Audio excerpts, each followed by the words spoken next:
Ilgaz, Uluslararası Oda Müziği Festivali'nden hepinize merhabalar sevgili müzikseverler. Bugün İngiltere'nin en iyi oda müziği gruplarından birisi olarak nitelendirilen Endellion Yerli Çalgılar Dörtlüsü'nün kurucu üyesi ve violonsel sanatçısı David Waterman ile birlikteyiz. Welcome, Mr. Waterman. Thank you very much. It's very nice to be here. An excellent chamber music career of 41 years. Mr. Waterman, how did you stay together for so long? Were you good friends? I think we were friends. We did look out for each other, look after each other. We were aware of what was going on in each other's lives, which might make a difference to the way people were in rehearsal and so on.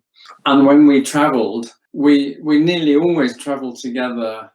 And when we were staying in hotels, we would nearly always eat together, although there was no feeling of compulsion to do that. But there would be a general, it would be the norm. And then if someone wanted to go off on their own or they had a friend they wanted to meet, they would do that. But having said that, we didn't socialize very much when the quartet was not working. I mean, we were not closest of friends. I mean, we all had close friends or family who were closer than the quartet. I think that's quite an important thing because there is an inevitable intensity in the relationship. You spend a lot of time together. You're in your work together, in which there is no hierarchy, there is no conductor. So in your rehearsal, you're spending a lot of time criticizing each other. I mean, just directly, saying to one individual, I'm not convinced by what you're doing there, or try this, like that, and maybe making a general suggestion for the whole group, negotiating in a sense, arguing about, from a musical point of view, about why you feel a certain way about a certain passage or a certain piece, and then negotiating, listening hard to other people's views and trying to understand them and trying to find a way through differences. So all that has a huge intensity. And also just preparing for concerts, going on stage together, sharing that, sharing the intensity of being on stage and playing, doing performances in whatever state you might be feeling individually. So that's very intense. So I think it's quite important that outside of the playing and outside of the work of the quartet, that you're not also in the most intense relationship with your colleagues. As much as possible to reduce the intensity of the relationship by, even musically doing different things, not only playing in a quartet, but actually doing other musical things, playing with other people. Because then you all bring a variety of rich experiences back into the quartet, which everyone benefits from. And also you have a chance to play in different ways things which might be frustrating you about your group, you might be able to realize those parts of your personality in other groups. So I think it's quite important not to be absolutely nothing but a quartet. Otherwise, the intensity of that type of relationship would tire you. Maybe the essence of being able to stay together for so long is to be able to stay apart as well. Well, I think for us, that's what we decided, and that's what we did, and it worked well for us. It worked very well for you then. Yeah. I mean, there were times when I thought, it would be fantastic to be spending all this time and traveling with my very best friends, so that we were together and sharing this experience. But then I would think, but if I did that, we would fight like crazy, and after 6 months we would not survive. That's right. That's right. Otherwise, you wouldn't be able to survive 40 years, right? No, exactly. But how do you feel about not being able to play your farewell concerts?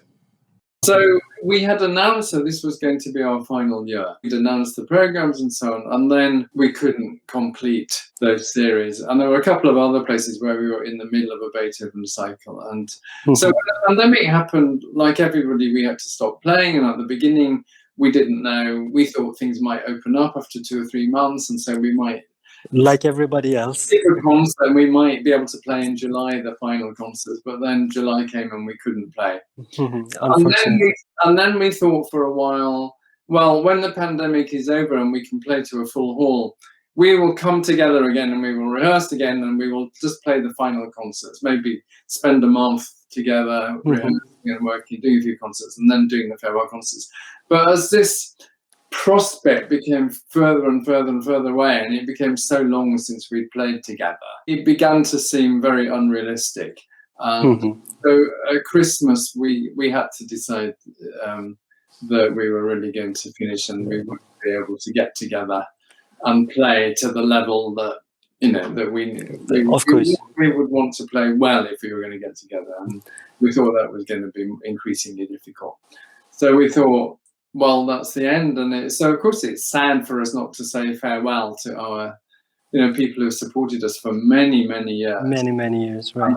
You know, gatherings with them and play to them and so on. But you know, many musicians and many artists and other people have lost a lot of things because of the pandemic. And That's right. we, in a way, are fortunate that, you know, this year we were not planning to be playing anyway. We didn't lose any quartet work this year because it was going to be the end anyway. That's right. That's somehow is a plus for your side. Yeah, in some ways. I mean, it was sad that we lost the last 3 or 4 months of the quartet, but that's all we lost. We didn't lose a year and a quarter, a year and a half, like a lot of people have lost.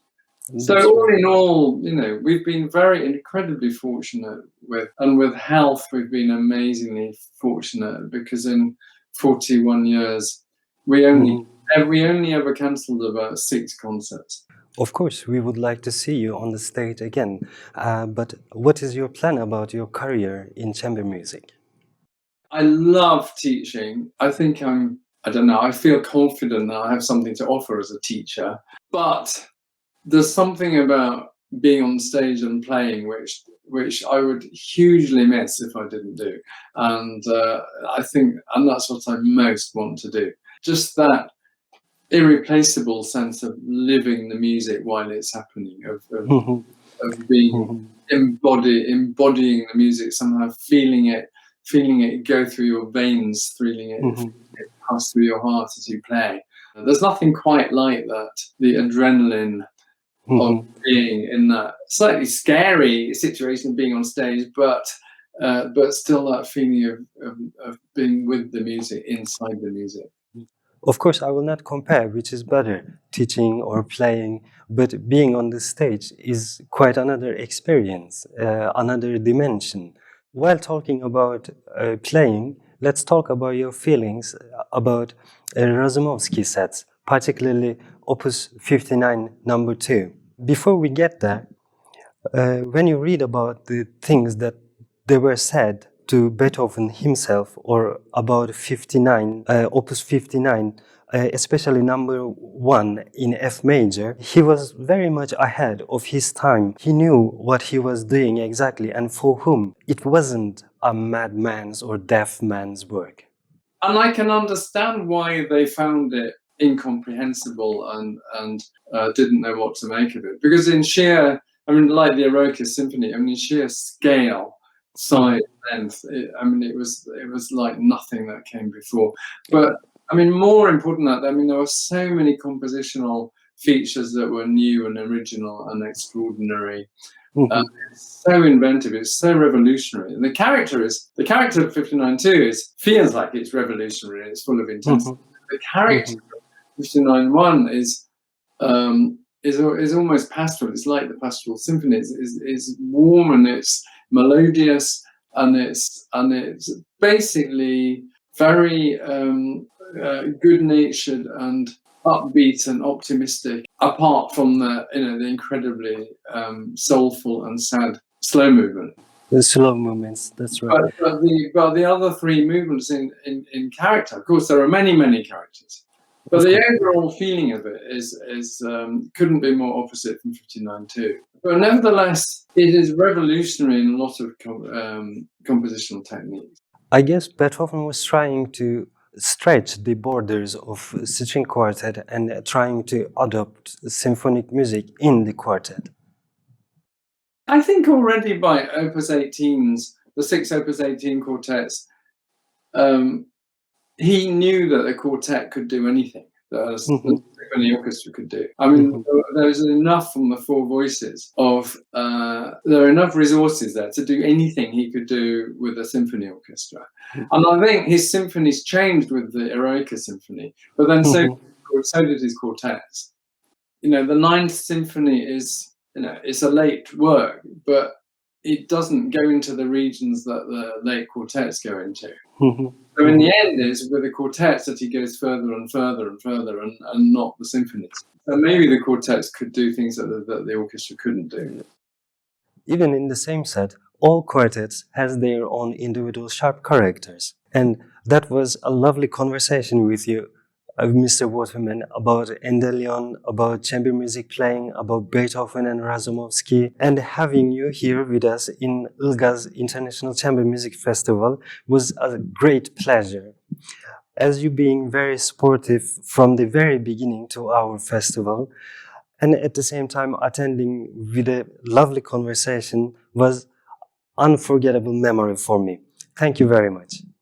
Thank you, Metin, and thank you very much. And I wish you all the best of luck with the festival. And I hope it grows, and when the pandemic allows, that it becomes a really wonderful event in the cultural calendar in Turkey.